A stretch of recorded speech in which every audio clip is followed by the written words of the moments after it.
Western Canada's Highway 16, stretching 450 miles, connects the cities of Prince Rupert and Prince George in British Columbia. This stretch of road, known ominously as the Highway of Tears, is infamous for the number of disappearances and murders that have occurred over the years. The highway weaves through rugged, frigid forests, and its dark reputation has made it a subject of fascination and fear. The story of the Highway of Tears is not only one of unsolved mysteries, but also a chilling reminder of the systemic issues affecting marginalized communities. The grim moniker. The Highway of Tears is often described as the eeriest road in Canada. It has become a dark legend, not just for its desolate and isolated nature, but for the tragic stories linked to it.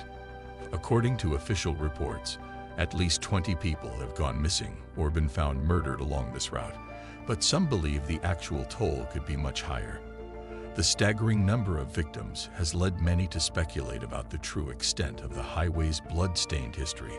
The highway earned its grim nickname during a vigil in 1998, held in Terrace, British Columbia. A woman named Florence Nézil, reflecting on the pain and grief of the families of the victims, coined the term Highway of Tears. While the exact number of victims remains unclear, what is certain is the tragedy that has unfolded along this isolated stretch of road. Unsolved tragedies. Over the decades, many victims have been discovered along the highway, their deaths often shrouded in mystery.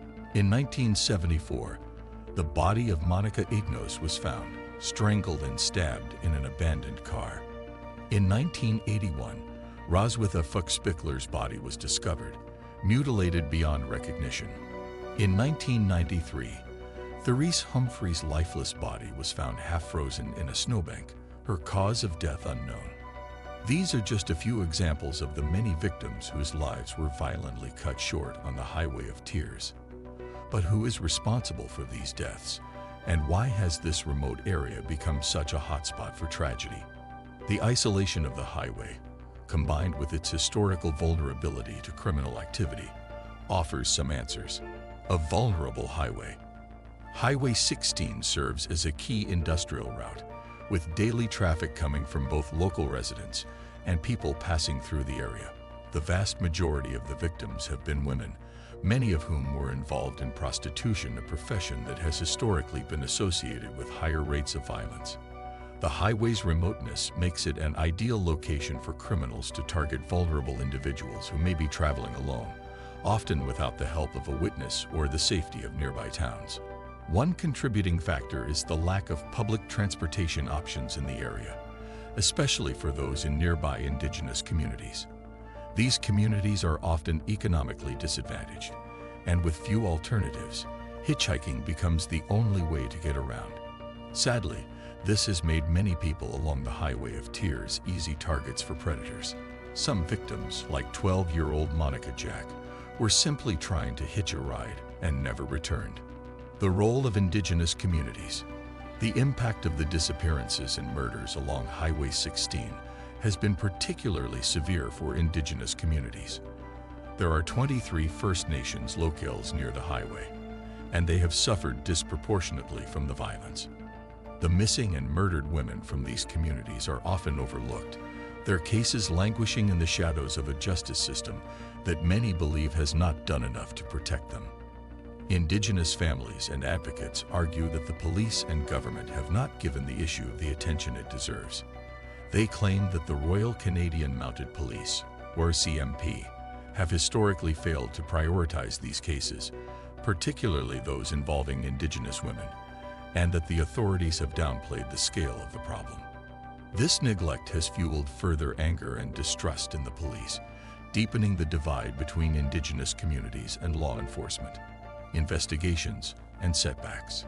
The RCMP has investigated the murders and disappearances along Highway 16 for decades. In 1981, the RCMP launched the Highway Murders Initiative in an attempt to get to the bottom of the killings and clear the area of dangerous criminals. Despite their efforts, the murders and disappearances continued. In 2005, the RCMP relaunched their investigation under the name Project Ipana. This initiative was part of the Unsolved Homicide Unit, named after the Inuit goddess of spirits who guide souls into the afterlife. While this new approach brought renewed attention to the cases, it also highlighted the difficulty in solving them. Many of the victims' bodies have never been found, and as a result, most of the murders have gone unsolved. One of the eeriest aspects of the Highway of Tears is that many of the murders remain unsolved, and some fear that the killers may still be walking free today. The lack of closure has left families in turmoil, never knowing what happened to their loved ones. For many, it feels as if the victims vanished without a trace, their lives erased by an unforgiving stretch of road. A break in the case. Despite the many unsolved cases, there have been a few notable breakthroughs. In 1974, Colleen McMillan was found murdered after she left her home to visit a friend. It took years, but in 2006, DNA evidence led to the conviction of serial killer Bobby Jack Fowler. Though Fowler had died 6 years prior, justice was finally served for McMillan's family. Fowler was also linked to several other cases along the highway. In 2014, the RCMP arrested Gary Taylor Handland, charging him with the murder of 12-year-old Monica Jack, who had disappeared in 1978.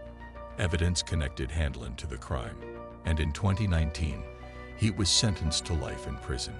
This conviction was the first in Project Ipana and served as a rare moment of justice for the victims' families. However, the fact that it took 41 years to bring Handland to justice underscores the challenges in solving these crimes. Ongoing mysteries. Sadly, many families are still waiting for answers. In 2017, Frances Brown, a seasoned outdoorswoman, went mushroom picking in the rugged terrain of the highway. Despite an extensive search involving 19 rescue teams and local volunteers, her whereabouts remain unknown. All that was found was evidence of a campfire, but no trace of Brown herself. Given her experience and preparation, it's unlikely that she simply got lost.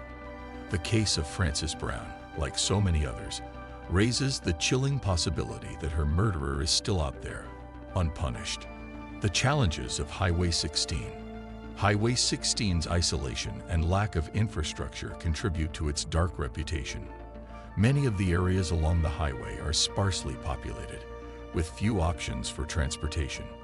This, coupled with the economic hardships faced by nearby Indigenous communities, creates a dangerous environment where hitchhiking becomes an essential mode of transportation for many.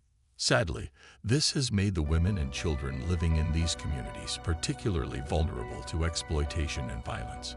The high rates of drug abuse, domestic violence, and poverty in the region only serve to exacerbate the situation.